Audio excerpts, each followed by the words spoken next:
You're ready to share your testimony, and there's so many parts to your story you don't even know where to start. This guide is for you. Everyone has a story, but not everyone knows how to tell it. Your testimony isn't just what God saved you from, it's a powerful opportunity to speak life into those who are searching for God. In this video, I'm going to teach you exactly how to write your testimony in a way that you can share with your church, you can share here on YouTube, or anywhere that God leads you to share your story with people who are looking for it. I've got 5 steps I'm going to take you through. These are the exact steps I took myself through when I was crafting my own testimony, and it includes a series of about 7 prompts that we're going to go through. You can actually use this as a little mini workshop to take yourself through if you really want to do it in real time. Don't forget, if you are writing your testimony, or if you know someone who's writing their testimony and needs a little bit of support, share this video with them. Step 1, you're just going to write your first draft. The most important thing to remember when you're writing something is you can't edit a blank page. So your first draft is literally just a free write, point form, getting everything out of you, which then you're going to edit later. So you can either write by hand or you can write on your computer, whichever you prefer. Personally, I really like to write by hand first, just because it gets the creative side of your brain going. And when you're writing on a computer, it's just so easy to press the delete button. And you don't want to do that when you're writing your first draft, because some things that you might write will connect to another thing that you're going to write. But whatever you prefer, it's totally up to you. Again, the way that I wrote my testimony, I did it all by hand and then I typed it up on the computer. So that's what I suggest. But if you're just like ready to go and you're not going to be tempted by the delete button, you can skip the written by hand step and just write it on your computer. We're going to go through a series of 7 different prompts. This first prompt is honestly just a warm up. So you're going to set a 10-minute timer and you're going to do that for every single prompt. So by the end of this, you're going to have your full first draft in just over an hour. With this first prompt, you're going to write, "Right now I feel." And what I like to do if I'm doing this in a journal, I will write the first prompt as like a heading of that page. So you can do the same thing if you are doing it on the computer. Just write in big letters, "Right now I feel." Set your 10-minute timer and just go for it. Write about any fears that are coming up, any concerns, anything that's going on in your life. This is just a place to vent and to creatively confess, as I call it. And what it does is it clears out all the debris so that you can get to the real stuff when you're ready. Prompt number 1 for your testimony: "I grew up, ...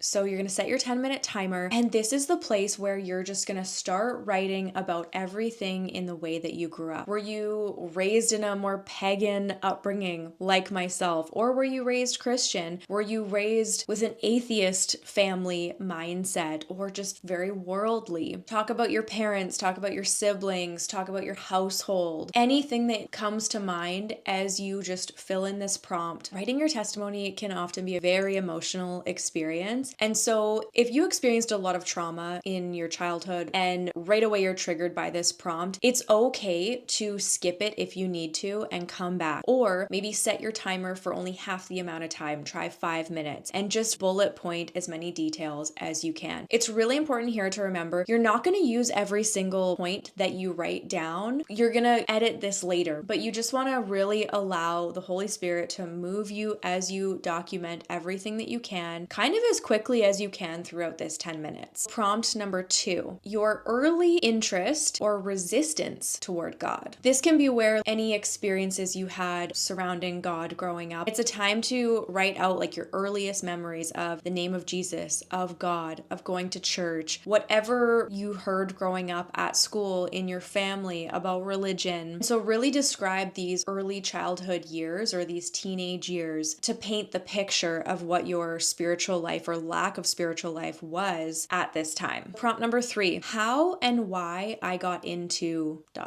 For me, this was the occult, but for you, this might be the partying, the drinking, the fighting, the abusive relationships, the drugs, X, Y, and Z, the list goes on. This is everything that was separating you and God. In essence, it's how you merged onto your own personal highway to hell. It's essentially the thing that you held as an idol, the thing that you put above God. Just to note, this prompt isn't an exercise in glorifying sin by any means, but it is an opportunity as you're writing everything down for you to start noticing where you were looking for God in these sinful behaviors that you were actually investing your time and energy into. It's an opportunity to reflect on what you were were truly looking for or what you were attempting to escape in the lifestyle that you were living. Prompt number 4 is the tension leading up to being saved. So I want you to imagine yourself as if you were watching a movie. This is the tension leading up to the climax. This is kind of like the action-packed scene or the heartbreak. This is the all is lost, dark night of the soul moment. It's the part that if we were watching a movie or reading a novel that leads to your breaking point. Try here painting the picture like you would writing a scene of a movie. Describe the moment of tension, of emptiness, of loneliness, the moment before the profound realization. Try and get into the sensory experience of your body. What were those feelings? What were those sensations that you were experiencing? This really helps to paint the picture when you're going to be telling this story. This scene is really the time in your testimony that is the darkest before the dawn. Finally, prompt number 5, getting saved.